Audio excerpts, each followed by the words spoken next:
আসসালামু আলাইকুম এভরিওয়ান।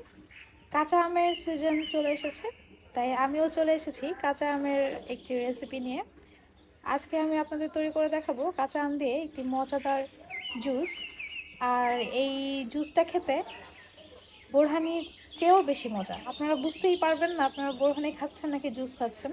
আমি জানি আমি একটু বেশি বলে ফেলছি, তবে আপনারা এটা বানিয়ে খেলেই হয়তো বুঝতে পারবেন যে আসলে আমি ঠিক বলছি কিনা। এই জুসটি একবার কাউকে বানিয়ে খাওয়ালে সে অবশ্যই আপনাকে এই জুসের রেসিপিটি জিজ্ঞেস করবে। তাহলে চলুন ঝটপট করে তৈরি করে ফেলি কাঁচা আমের জুস। তো আমের জুস তৈরি করার জন্য আমি এখানে 1 কাপের মতো কাঁচা আম কেটে নিয়েছি। আমি একটা ব্লেন্ডারে সব কিছু দিয়ে নিচ্ছি। এখন দিয়ে দেবো 1 চা চামচের মতো বিট লবণ, দিয়ে দেবো পুদিনা পাতা। পুদিনা পাতার ফ্লেভারটা কিন্তু অনেক স্ট্রং হয়, আপনি একটু বুঝে দেবেন। আমি এখানে 7 থেকে 8টা পুদিনা পাতা ব্যবহার করছি এবং একটা কাঁচামরিচ কুচি করে দিয়ে দিচ্ছি। আমি এখানে যে আমটা ব্যবহার করেছি সেটা খুব বেশি টক না, তাই আমি 2 টেবিল চামচের মতো চিনি দিয়েছি। আপনারা টকটা বুঝে চিনিটা দেবেন। এখন দিয়ে দেবো 1 চা চামচের মতো লেবুর রস, দিয়ে দেবো পরিমাণ মতো ধনিয়া পাতা। আপনারা দেখতে পাচ্ছেন কতটুকু ধনিয়া পাতা আমি এখানে দিয়েছি। এখন 1 কাপের মতো পানি দিয়ে আমি এটা খুব সুন্দর করে ব্লেন্ডারে ব্লেন্ড করে নেব। আমি এখানে যেই সব ইনগ্রিডিয়েন্টসগুলো ব্যবহার করেছি তার পরিমাণ সম্পূর্ণই ঠিক ছিল, আমার পরে আর কিছু মেশাতে হয়নি। তাই আপনারা এটা দেখে নেবেন। যদি আপনারা 1 কাপের জায়গায় 2 কাপ আম নেন, সেক্ষেত্রে 2 চা চামচ বিট লবণ এবং বাকি যা ব্যবহার করেছি তার ডাবল ইউজ করবেন। ভালো করে ব্লেন্ডারে ব্লেন্ড করে আমি এটা ছেঁকে নেব।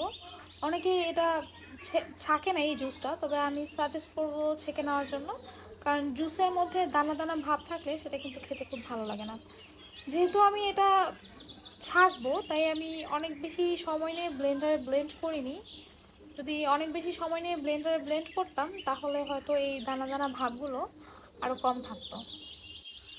আমি এখানে যে পরিমাণ জুস তৈরি করেছি তা 2 জনকে সার্ভ করা যাবে।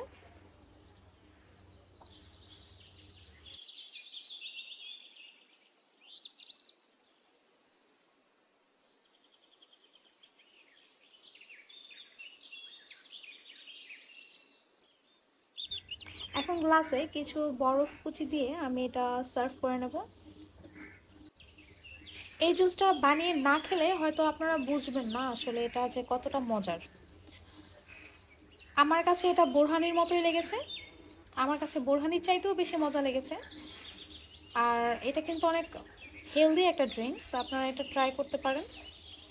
রমজান মাসে ইফতারিতে এরকম 1 গ্লাস জুস কাউকে সার্ভ করতে পারলে সে কিন্তু ভীষণ খুশি হয়ে যাবে। আর এটা খাওয়ার পর যে কেউ আপনাকে জিজ্ঞেস করবে এটার রেসিপি, এটা কিভাবে তৈরি করেছেন। আশা করছি আমার এই জুসের রেসিপিটি আপনাদের খুব ভালো লেগেছে। আমার রেসিপিগুলো ভালো লেগে থাকলে অবশ্যই আমাকে জানাবেন কমেন্টে, এবং আমার ভিডিওটা লাইক অ্যান্ড শেয়ার করবেন। আর আমার চ্যানেল অবশ্যই সাবস্ক্রাইব করে যাবেন।